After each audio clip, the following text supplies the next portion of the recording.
Your workout is only as good as your warm-up and your cool-down. So let me show you some of my favorite dynamic warm-ups that you could use right before your exercise session. Let's get into it.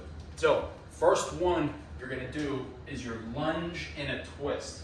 So you're working balance, stability, mobility, bring your arms up to a field goal post, twist to the leg that's extended, bring it back, all the way down. And so you can do this all the way down. You can do this reverse.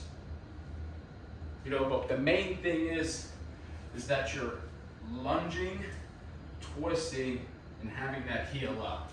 So working the body, getting the balance, getting the stability, getting all the good stuff ready for your exercise. So once you've done that, maybe down and back for a total of 10, I like to get into my walking warrior one, crescent lunge, depending on how you want to do it.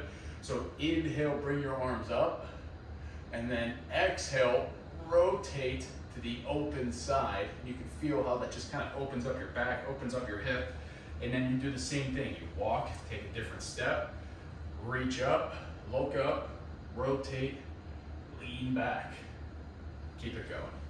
And so you would do this, again, for a total of 10, down and back.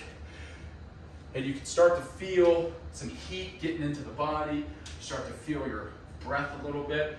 And then once you've done your walking lunges, I like to do my single leg marches, get those hamstrings engaged. And you can really just do these anywhere that you have space. And again, trying for 10.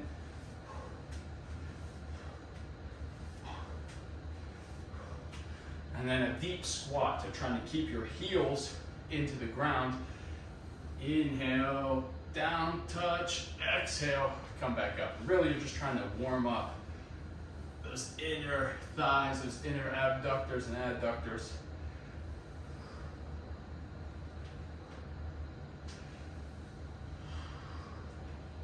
And then once you've done a couple of those, maybe you transition into a heel walk. So finding that hamstring stretch with a slight knee bend, bring yourself back. Slight knee bend, find that hamstring stretch, bring it back. Again, walking down and back until the point where you have some heat in your body, and then you go ahead and do your exercises. And the main thing you gotta think of is dynamic stretches before your workout, static stretches after. Yoga, anything that is static in nature, you save that for the end of your workout, and I'll see you on the next video.